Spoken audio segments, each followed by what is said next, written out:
छत्तीसगढ़ में नगरीय निकाय चुनाव की सरगर्मियां अपने चरम पर हैं। वार्डों के आरक्षण के साथ ही अध्यक्ष पदों के आरक्षण की प्रक्रिया बीते दिनों पूरी कर ली गई है। उधर अब तक अनुमान लगाया जा रहा था कि इस बार के नगरीय निकाय चुनाव बैलेट पेपर से कराए जाएंगे, जिससे लेकर सरकार की ओर से इसकी पुष्टि भी कर दी गई थी।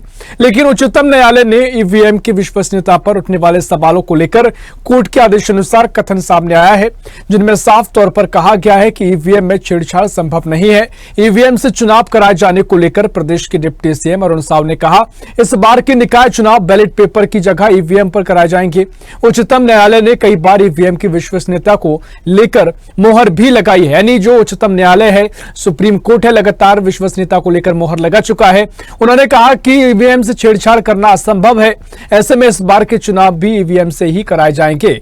लेकिन ईवीएम से वोटिंग कराए जाने को लेकर कांग्रेस संचार प्रमुख सुशील नंद शुक्ला ने कहा कि पहले भारतीय जनता पार्टी ने बैलेट पेपर से चुनाव कराए जाने की घोषणा करी थी और अब अपनी ही घोषणा से मुकरते हुए ईवीएम से चुनाव कराने की तैयारी कर रहे हैं, जिससे स्पष्ट होता है कि बीजेपी को जो फीडबैक मिल रहे हैं बैलेट पेपर से चुनाव कराए जाने को लेकर उसे बीजेपी घबराई हुई है। यानी बीजेपी में डर है, घबराहट है।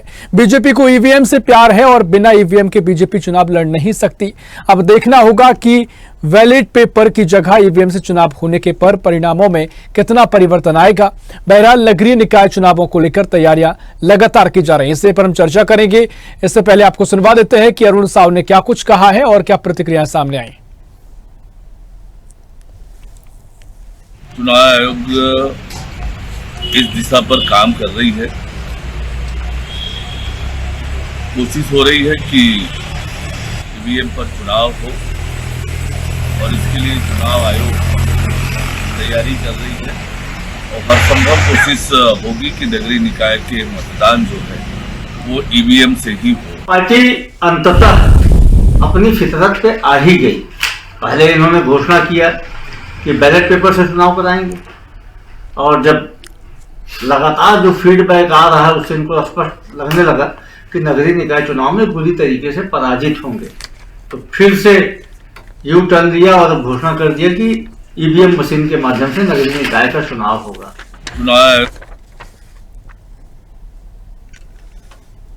तो छत्तीसगढ़ में निकाय चुनाव होना है, आरक्षण की प्रक्रिया पूरी कर ली गई है। जो आरक्षण की प्रक्रिया थी इसको पूरा होने में भी सियासत गरमाई थी और कांग्रेस ने आरोप लगाए थे कि देरी की जा रही है, क्योंकि बीजेपी को डर है कि अगर चुनाव समय पर होते हैं, ठीक तरीके से होते हैं, तो कांग्रेस को यहां पर जीत मिलेगी। तो कहीं ना कहीं चुनाव में हार के डर से चुनाव के आरक्षण में देरी की गई। जो पार्षद थे, महापौर थे, अध्यक्ष के पद जो पद थे, उनको लेकर आरक्षण की प्रक्रिया में देरी की गई। लेकिन अब जो सियासत है वो ईवीएम और बैलेट पेपर को लेकर शुरू हो गई है। कांग्रेस का कहना है कि बैलेट पेपर चुनाव की घोषणा बीजेपी ने की थी, अब मुकर रहे हैं।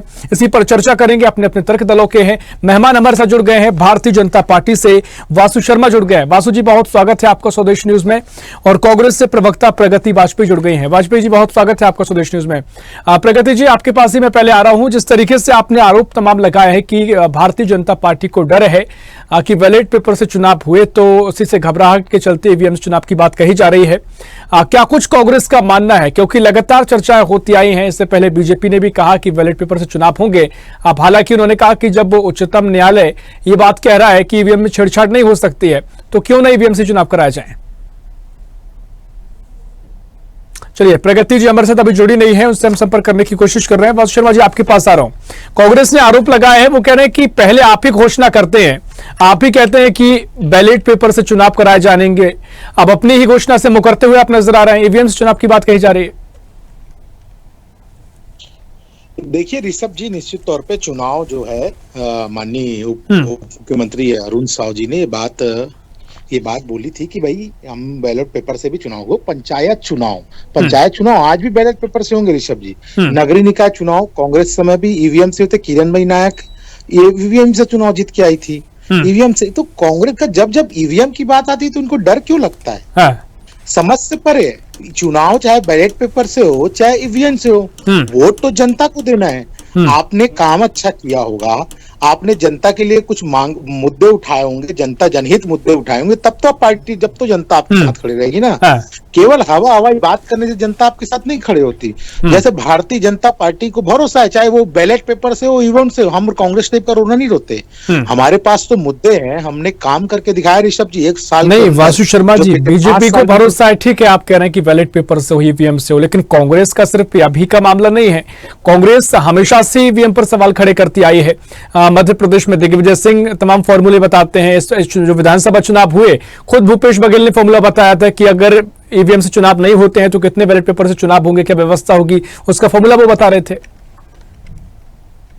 अब देखिए, यही दिक्कत है ना ऋषभ जी, जहां पर ये चुनाव जीत जाते हैं ईवीएम से, वहां जाके तुरंत शपथ ले लेते हैं, मुख्यमंत्री बना लेते हैं, मंत्रिमंडल बना लेते हैं।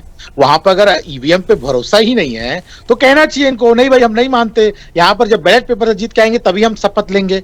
यहाँ जीतते हैं वहां पर तुरंत शपथ ले लेते हैं, और जहां दूसरी पार्टी जीतती है वहां इनको तकलीफ होना चालू हो जाता है। ईवीएम पे दोष देना ठीक नहीं है। आपने भी अभी जैसे बात कही कि उच्चतम न्यायालय ने स्पष्ट रूप से कह दिया है कि ईवीएम में छेड़छाड़ हो ही नहीं सकती। अब उससे बड़ा कोई है तो बता दीजिए कांग्रेस करें, कि उनकी बात को भी कांग्रेस नहीं मानती है। अभी कुछ दिन पूर्व दिल्ली चुनाव की घोषणा हो रही थी, एक एक पॉइंट में दिल्ली के मुख्य चीफ इलेक्शन कमिश्नर ने एक एक पॉइंट को बताया है, कैसे महाराष्ट्र के इलेक्शन को बदनाम करने की कोशिश कांग्रेस पार्टी कर रही थी। तो लगातार उसमें ये जो काउंटिंग पर्ची की काउंटिंग है, कैसे सेंटेंसी फॉर्म लोगों को दिए जाते हैं, हर पार्टी वालों को दिए जाते हैं, एक एक करके सारा चीज बताया। उसके बाद भी कांग्रेस को पेट बताने क्यों दर होता है। इनके पास चुनाव लड़ने की क्षमता नहीं बची है असल में। ये ईवीएम पे दोष मर, इनको पता है सामने हार है तो क्या करें, बोल देते हैं कि ईवीएम के कारण चुनाव हारे हैं। अरे जनता के साथ रहोगे, जनता से कनेक्ट रहोगे, तब तो चुनाव जीत पाओगे। केवल टीवी में बयानबाजी चुनाव नहीं होता। जनता के लिए पिछले 5 साल में क्या किया है, और मेयर तो आपका है, रायपुर में पूरे 10 नगर निगम में, छत्तीसगढ़ में मेयर आपके हैं। आपको जनता के पास जाना चाहिए और बताना चाहिए कि आपके मेयर ने क्या काम किया। अगर आपके मेयर ने काम किया तो उनके नेतृत्व में, उनके विकास के नेतृत्व में चुनाव लड़के देखिए आप, तो पता लग जाएगा आपको कि कितना काम हुआ है, कितना नहीं हुआ है। इस 5 मेयर नगर निगम में 5 साल रायपुर नगर निगम की बात कर लूं प्रॉपर में, इस 5 पूरा भ्रष्टाचार का अड्डा बना रहा है। पूरे शहर को कमर्शलाइज कर दिया गया, केवल और केवल चौपाटी निर्माण करके हर जगह चौपाटी बसा दी गई और अपने लोग को वहां पर सेटलमेंट करा दिया गया। केवल एक ही काम इस शहर में हुआ है, केवल शहर में मूलभूत सुविधा के लिए लोग तरसते रह गए। रोड गड्ढापुर के नाम से जाने गई। आज भारतीय जनता पार्टी की सरकार आने के बाद लगातार शहर का विकास हो रहा है, तो ये दिखता है जनता को। हमने उपचुनाव भी जीता अभी दक्षिण का, जितना वोट वो कांग्रेस के प्रत्याशी पाए थे उससे ज्यादा वोट से भारतीय जनता पार्टी के प्रत्याशी जीते हैं। तो ये दिखाता है जनता के प्रति, अगर जनता के लिए काम करोगे तो ये ईवीएम और बैलेट पेपर से लेना देना नहीं है। आप जीत के ही आओगे, लेकिन जनता के लिए काम नहीं करोगे, जनता की मूलभूत सुविधा की बात नहीं करोगे तो जनता आपको नकारेगी। जी चलिए ठीक है। आप प्रगति जी आवाज सुन पा रही है? प्रगति वाजपेयी जी मेरी आवाज तक पहुंच पा रही है? चलिए वो अभी जोड़ नहीं पाई है। वासु जी आपसे मैं चर्चा आगे बढ़ाऊंगा। अब जिस तरीके से कांग्रेस तमाम तरीके से आरोप तो लगाती है, कहीं ना कहीं के ईवीएम का मसला तो खड़ा होता है। अगर पहले पंचायत चुनाव में ही कराए जा रहे हैं तो क्या समस्या सरकार को आती है अगर बैलेट पेपर से ही चुनाव कराया जाए? कम से कम इस बहाने कांग्रेस के सवालों पर विराम तो लगेगा, उनको संतुष्टि तो इस बात की होगी। वासु जी अच्छा, ऋषभ जी, पिछली बार कांग्रेस ने बैलेट पेपर से चुनाव कराया था, आपको याद होगा। नगरीय निकाय ये सब चुनाव बैलेट पेपर्स हुए थे, तो क्या कांग्रेस के लोग ही जीते, बीजेपी के लोग नहीं जीते? बीजेपी पार्टी भी जीती ना। इस कांग्रेस ने रायपुर शहर में कैसे जोड़ तोड़ करके पिछली बार मतदान करने का अधिकार भी कांग्रेस ने छीन लिया था, आपको याद होगा। आप प्रत्यक्ष प्रणाली से चुनाव कराया, महापौर डायरेक्ट जनता चुनती थी, उसका भी अधिकार इन्होंने छीन लिया। आज तो डायरेक्ट भारतीय जनता पार्टी अधिकार दे रही है जनता को कि आप अपना महापौर खुद चुनिए, अपने वोट से चुनिए। ये अधिकार कांग्रेस ने छीना था। हमको काहे का डर है? हमने तो काम किया है ऋषभ जी। डर उसको होता है जो काम नहीं करता, केवल भ्रष्टाचार करता है, डर उसको होता है। Bharatiya Janata party double engine की सरकार है, विकास के रास्ते में चल रही है। इस 1 साल के अंदर रायपुर में 20,000 करोड़ के रोड इंफ्रास्ट्रक्चर के काम छत्तीसगढ़ को मिले, जिसमें रायपुर में 4 नए फ्लाईओवर का बनाने की स्वीकृति मिली है। ये पिछले 5 साल में नहीं कर पाए। हम 1 साल में करके दिखा रहे हैं। और जहां तक ईवीएम की बात है, तो पिछले बार जब ईवीएम की बात है, उसके बाद तो मैंने पहले ही बता दी, स्पष्ट रूप से कह दिया, सुप्रीम कोर्ट ने भी इस बात को खारिज कर दिया है कि इसमें कोई भी छेड़छाड़ नहीं होती। अब कांग्रेस वाले क्यों रोना रोते हैं। और दूसरी बात, जहां तक बात हमारे उप मुख्यमंत्री अरुण साह जी ने कहा, हम ईवीएम कोशिश कर रहे हैं चुनाव आयोग की जल्द से जल्द मशीनों देख लाए, और जिस प्रकार से अगर होगा तो ईवीएम से भी चुनाव हो सकता है। इसमें क्या दिक्कत है कांग्रेस को? मुझे समझ से परे चुनाव तो ईवीएम से ही हो रहा है, पूरे देश में ईवीएम से चुनाव हो रहे हैं। ये बैलेट पेपर का रोना लेके कब तक अपने आप को बचाने का प्रयास करेगी कांग्रेस पार्टी? ठीक है, प्रगति वाजपेयी जी आवाज सुन पा रही है? प्रगति जी, मेरी आवाज अब तक पहुंच पा रही है?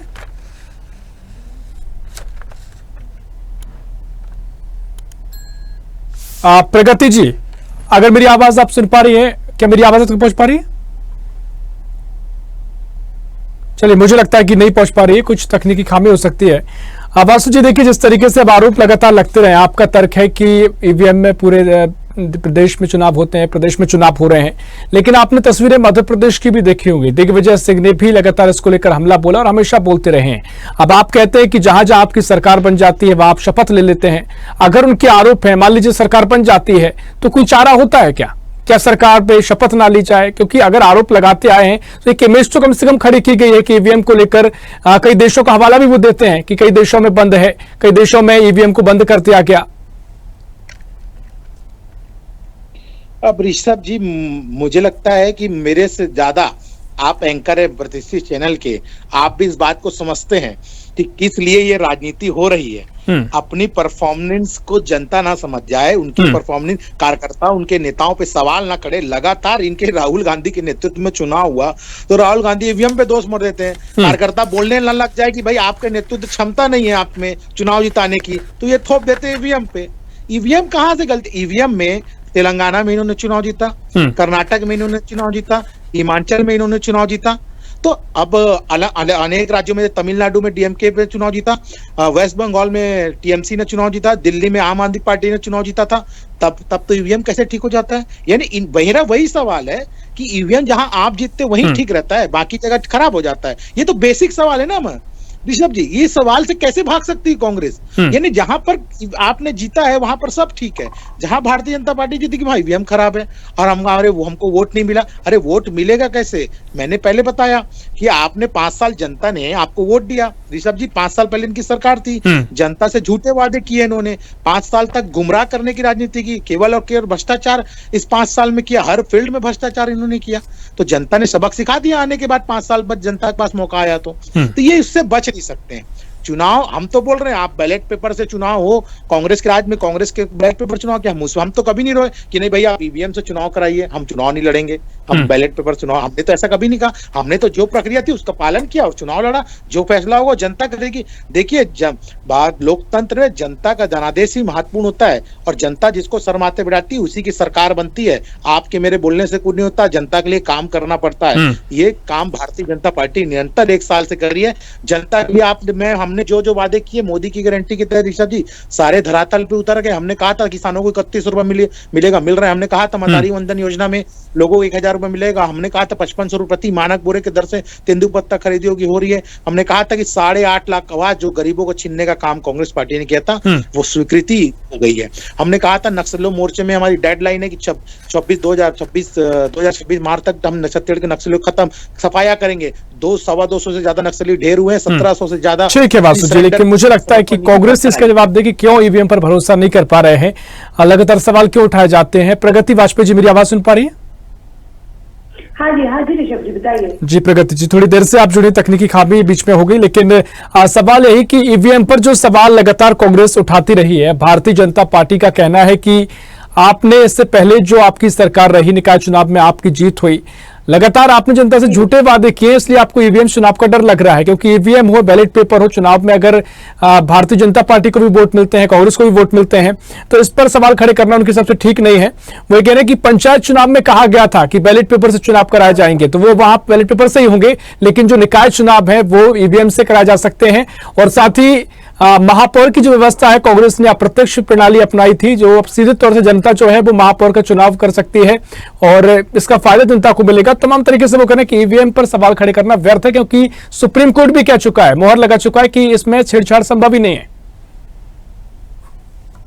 देखिए ऋषभ जी, मैं बात अपनी शुरू करती हूँ ईवीएम की। पिछले 15 वर्षों से आप देखेंगे लगातार ईवीएम पर हमला हो रहे हैं। अकेले विपक्षी दल नहीं, कुछ बुद्धिजीवी भी बता रहे हैं कि ईवीएम में हेरफेर हो सकता है। देखिए पूरे की भी दुनिया में देखें तो भारत देश को छोड़कर बाकी हर जगह बैलेट पेपर से चुनाव क्यों होता है? क्यों भारत में ही ईवीएम उपयोग में लाई जा रही है? दूसरी बात आप देखेंगे कि ईवीएम चुनाव के आसपास ईवीएम हेरफेर की, आज चुनाव हुआ है, कल यहाँ पर ईवीएम मिली है, फिर इधर ईवीएम मिली है। तो इस तरह से जो ईवीएम मिलने की चुनाव के आगे और पीछे खबर हो रही है, ईवीएम में जो काउंटिंग के समय अधिकारी बैठते हैं, वोटिंग होती है, उसके बाद काउंटिंग के समय तो ईवीएम को 80-82 तक चार्ज पाया जाता है। तो आप इसके बाद हम यदि संशय कर रहे हैं कि चुनाव हो गए, वोट डल गए, उसके बाद ईवीएम 82% चार्ज कैसे? तो कहीं ना कहीं ये प्रश्न चिन्ह लगाता है, क्यों ये पर्ची से चुनाव नहीं कराते? ठीक है, लेकिन ये सवाल है लेकिन आपने तमाम तरीके से और भी देशों का आपने जिक्र किया, लेकिन सुप्रीम कोर्ट की विश्वसनीयता भी कुछ होती है ना प्रगति जी। जब वो कहते हैं कि छेड़छाड़ संभव नहीं है तो वो भी तमाम सबूतों के आधार पर, तर्कों के आधार पर सुप्रीम कोर्ट ये बात टिप्पणी करती है। देखिए सबसे प्रैक्टिकली तौर पर यदि आप देखेंगे तो कोई भी मशीन ऐसी नहीं होती जिसके साथ छेड़छाड़ संभव नहीं हो सकती। उसे मैन्युफैक्चर करने वाला बहुत अच्छे से उसको छेड़छाड़ कर सकता है। दूसरी चीज, निकाय चुनाव की मैं भी बात सुन रही थी। नहीं प्रगति जी, ठीक है, आपका तर्क हमेशा से रहा है, क्योंकि लेकिन अगर छेड़छाड़ की बात की जाए तो फिर तो बैलेट पेपर भी सेफ नहीं है, क्योंकि अगर गड़बड़ी ही की जाना है, इनमें भी की जा सकती होगी, फिर तो हेरफेर तो कहीं से भी किया जा सकता है। अगर सवाल ही खड़े करना है, शंका अगर रहती है तो शंका तो इस बात की भी हो सकती है कि बैलेट पेपर में भी कई तरह से छेड़छाड़ की जा सकती है।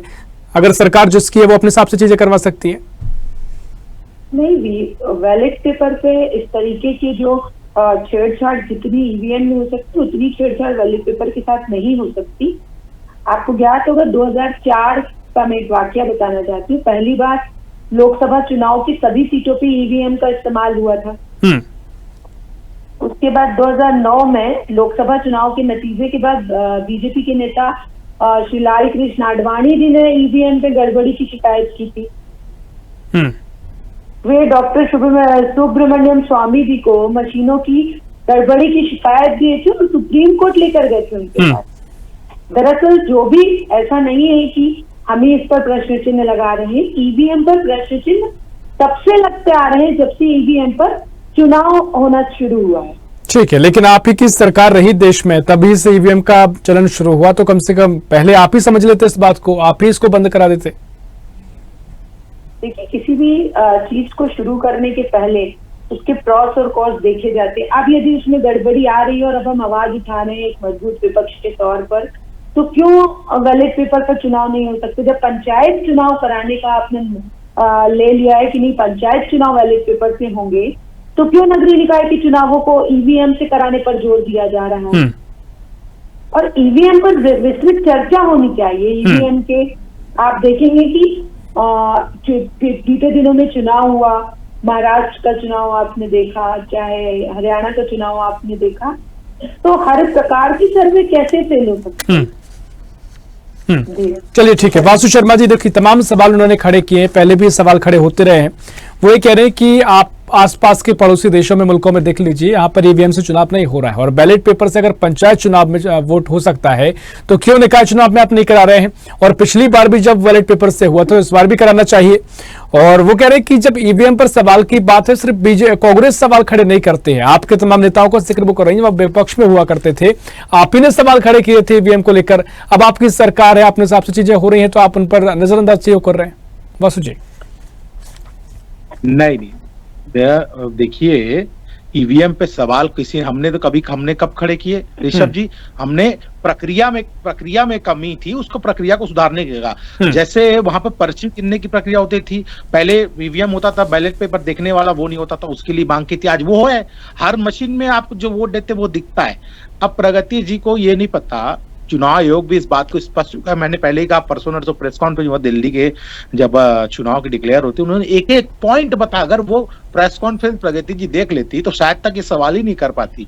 उन्होंने बताया कि 17 से फॉर्म होता है। पहली बार चुनाव आयोग की ऐसी प्रेस कॉन्फ्रेंस जिसमें इतनी अच्छी शायरियां हो रही थी।